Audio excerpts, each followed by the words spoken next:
Pariwisata merupakan bagian yang tidak terpisahkan dari kehidupan manusia, terutama menyangkut kegiatan sosial dan ekonomi. Diawali dari kegiatan yang semula hanya dinikmati oleh beberapa orang, kini pariwisata telah menjadi bagian dari hak setiap manusia. Indonesia sebagai negara yang sedang berkembang dalam tahap pembangunannya, berusaha membangun industri pariwisata sebagai salah satu pendapatan negara. Melalui industri ini diharapkan pemasukan devisa dapat bertambah.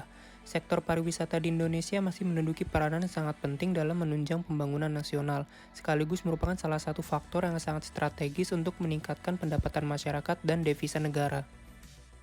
Namun dengan adanya wabah saat ini, salah satu sektor yang paling terdampak pada pandemi ini adalah sektor pariwisata. Wabah yang ada saat ini sangat berpengaruh terhadap industri pariwisata dunia maupun Indonesia. Masyarakat tidak dapat berwisata karena anjuran untuk tetap di rumah untuk mencegah penyebaran virus dan banyak tempat wisata yang terpaksa tutup. Bahkan Ketua Umum Perhimpunan Hotel dan Restoran Indonesia, Haryadi Sukamdhani mencatat, kerugian sektor pariwisata akibat penyebaran virus mencapai 1,5 miliar dolar Amerika Serikat atau sekitar 21,8 triliun rupiah.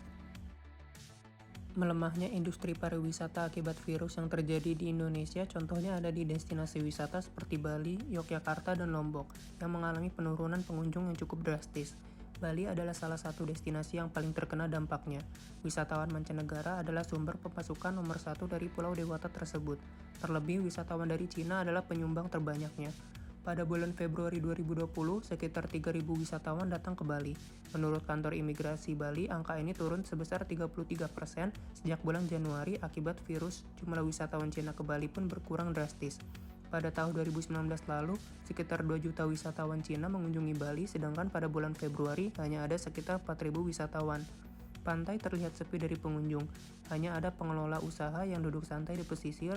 Beberapa kapal pesiar bahkan memutuskan untuk tidak berlabuh di Bali. Selain itu, jumlah penghuni hotel di Bali turun sampai 70% sejak virus menyebar, dan hal ini berpengaruh terhadap kesejahteraan para karyawan. Meskipun begitu, pemerintah Provinsi Bali telah memberikan imbauan kepada pengusaha hotel dan travel supaya tidak melakukan pemutusan hubungan kerja. Akan tetapi terdampak virus pada ekonomi tidak bisa dihindari. Maka dari itu beberapa karyawan hotel di Bali hanya dibayar setengah gaji. Pemotongan ini diperlukan agar usaha tetap berjalan namun juga menjaga kebutuhan ekonomi para karyawan. Beberapa manajemen hotel juga meminta para pekerja mereka untuk cuti saat sedang sepi.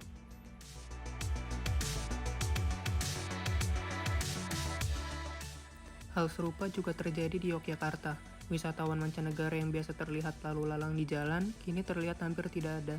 Hotel-hotel pun sepi karena tidak ada yang menghuni. Oleh sebab itu, pemerintah sudah harus mulai mempersiapkan pariwisata pada tahun 2021 untuk mengganti kerugian pada tahun 2020 ini. Industri ini sudah harus mulai mempersiapkan inovasi bisnis supaya setelah pandemi berakhir, tempat wisata tidak kehilangan daya tariknya. Selain itu, pemerintah diharapkan menyiapkan persiapan pembenahan destinasi terkait kenyamanan di destinasi wisata. Ini tidak saja membutuhkan anggaran yang banyak, tetapi juga membutuhkan pendampingan yang intensif, sehingga pembenahan destinasi yang dilakukan akan sesuai dengan standar global manajemen destinasi pariwisata yang berkelanjutan. Inovasi di bidang kebersihan menjadi hal mutlak dan terpenting dari seluruh bidang inovasi yang diusulkan di bidang pariwisata.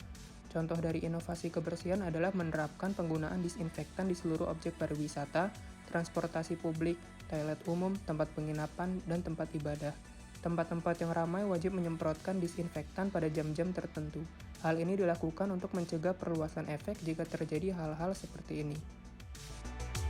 Pemerintah juga perlu menggalakkan kegiatan pariwisata, salah satunya dengan cara mengadakan expo atau pameran promosi pariwisata. Isi dari pameran atau expo bisa menawarkan tiket sebagai solusi kemudahan dan kenyamanan perjalanan wisata, mulai dari tiket kereta api, pesawat udara, destinasi wisata, akomodasi hotel, dan beberapa tiket taman hiburan domestik maupun mancanegara dengan harga spesial. Karena pandemi yang cukup lama dan banyak masyarakat yang di rumah, maka dari itu kemungkinan besar masyarakat akan berwisata setelah pandemi ini berakhir sangatlah besar. Maka dari itu pemerintah diharapkan sudah mempersiapkan cara untuk menghindari mass tourism. Mass tourism adalah situasi di mana wisatawan datang secara berbondong-bondong ke sebuah destinasi. Mungkin memang bisa menguntungkan, tetapi dampak negatifnya tempat wisata tersebut kemungkinan besar akan rusak. Untuk saat ini teknologi yang bisa digunakan untuk berwisata di dalam rumah adalah teknologi VR. VR adalah teknologi yang membuat penggunanya dapat berinteraksi dengan suatu lingkungan yang disimulasikan oleh komputer. Suatu lingkungan sebenarnya yang ditiru atau benar-benar suatu lingkungan yang hanya ada dalam imajinasi. Lingkungan realitas maya terkini umumnya menyajikan pengalaman visual yang ditampilkan pada sebuah layar komputer atau melalui sebuah penampil stereoskopik. Tetapi beberapa simulasi mengikut sertakan tambahan informasi hasil penginderaan, seperti suara melalui speaker atau headphone. Berikut adalah contoh destinasi virtual yang ada di Indonesia, yaitu Museum Nasional. Di museum virtual ini kita bisa merasa ada di museum tersebut karena penglihatan 360 derajat. Saat pertama mulai virtual tour, kita akan berada di bagian depan museum. Selanjutnya, kita hanya akan menekan tanda panah sesuai dengan tujuan yang diinginkan. Museum virtual ini juga dilengkapi dengan alunan musik sehingga pengunjung akan merasa berada persis seperti di museum yang sebenarnya. Museum virtual ini juga dilengkapi dengan fitur denah dan di bagian pojok kanan ada pilihan untuk berpindah lantai museum dan ada kolom penjelasan beberapa objek yang ada di museum ini.